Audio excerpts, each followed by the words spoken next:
Railway में promotion exam की धांधली को कल सीबीआई ने जो है पर्दाफाश किया है। वहां पे सीनियर डीओपी को 1 करोड़ रुपए और 11 से 19 लोको पायलट को हिरासत में लिया गया, जो बड़े लेवल पे जो है धांधली हुआ है। यहाँ पे ध्यान दीजिएगा, सीएलआई यानी चीफ लोको इंस्पेक्टर को एग्जाम है वो कौन दे सकता है और इतनी लेवल पे जो है क्यों यहाँ पे रुपया की उगाही होती है रेलवे में। एकमात्र सीएलआई का एग्जाम नहीं है जहाँ पे रुपये की उगाही होती है। जितना भी इंटरनल एग्जाम है रेलवे के अंतर्गत जो एग्जाम लिए जाते हैं, बहुत जो है पोस्ट है, जब मैं इस वीडियो में चर्चा करूंगा, जहाँ पे सीधे तौर से मोटी रकम जो है अधिकारी को मिलता है। इसी के कारण आज तक जो है ये जितना भी इंटरनल एग्जाम है इसे सेंट्रलाइज नहीं किया गया।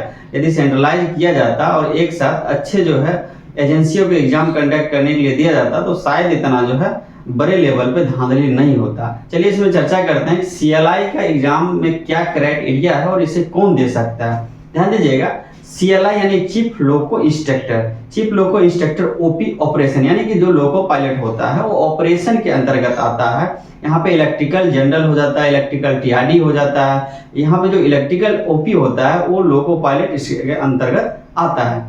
इसके जो क्राइटेरिया, ध्यान दीजिएगा, सीएलआई का एग्जाम का क्राइटेरिया 10 साल सर्विस होना चाहिए लोको पायलट में, यानी कि आप असिस्टेंट पीरियड का नहीं इसमें काउंट होगा। आप लोको पायलट में यदि 10 साल वर्किंग करते हैं या 5 लाख किलोमीटर, ध्यान दीजिएगा 5 लाख किलोमीटर एक्चुअल किलोमीटर, क्या होता है कि हमें दूरी के हिसाब से कभी कभी 30% इस हिसाब से जुड़ता है, लेकिन यहाँ पे एक्चुअल किलोमीटर 5 लाख होना चाहिए या 10 साल सर्विस आपको सिर्फ एलपी में चाहिए, यानी लोको पायलट में चाहिए, तभी आप इस फॉर्म को भर सकते हैं, एलिजिबल हैं।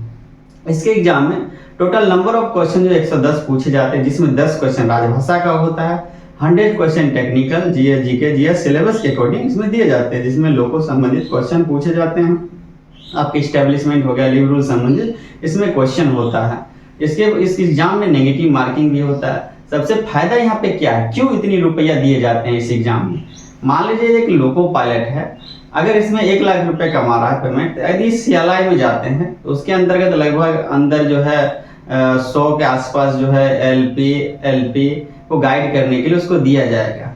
एक तो 30% जो लोको पायलट होता है उसे नहीं मिलता है, क्योंकि रनिंग रूम वगैरह में रेस्ट करते हैं, उसी में उसका चला जाता है।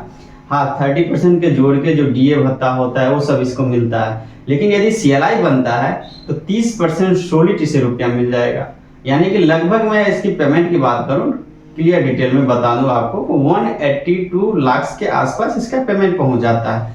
तो इस एग्जाम में मिनिमम जो है 10 लाख रुपया, मिनिमम 1 से 1.5 लाख रुपया तो कुछ नहीं है पायलट के लिए, क्योंकि इसका पेमेंट भी थोड़ा अच्छा खासा रहता है। इसलिए मिनिमम जो है सीएलआई के एग्जाम में 10 लाख रुपया के आसपास लिए जाते हैं, डायरेक्ट लिए जाते हैं। और ये जो ध्यान दीजिएगा, ये तो इसके एग्जाम में लोको पायलट के एग्जाम है, इसलिए जो है सीनियर डीओपी डायरेक्ट इन्वॉल्व होता है और यही क्वेश्चन जो है टाइप करके देते हैं लेकर। तो यहाँ पे A3 इसका मेडिकल चाहिए, तो आसानी से क्वेश्चन हासिल करके बन जाते हैं। दूसरी बात कि इसका डे नाइट ये सब सिस्टम जो है अपने हिसाब से इसको ड्यूटी भी करना रहता है। मान लीजिए किसको किस लोको पायलट के साथ इसको ड्यूटी जाना है, इस हिसाब से इसका ड्यूटी लगता है। इसके पहले जो वेस्टर्न रेलवे में जो सीबीआई ने अच्छी कार्रवाई किया, वहाँ भी बहुत सारे अधिकारी को पकड़ा है। और सबसे ज्यादा यदि रुपया की उगाही होता है डिपार्टमेंटल एग्जाम में, तो गार्ड के एग्जाम में सबसे ज्यादा जो है उगाही होता है। गार्ड के एग्जाम में, वेलफेयर इंस्पेक्टर के एग्जाम में, जितना भी जो इंस्ट्रक्टर और इंस्पेक्टर के एग्जाम होता है उसमें काफी रुपया लिए जाते हैं।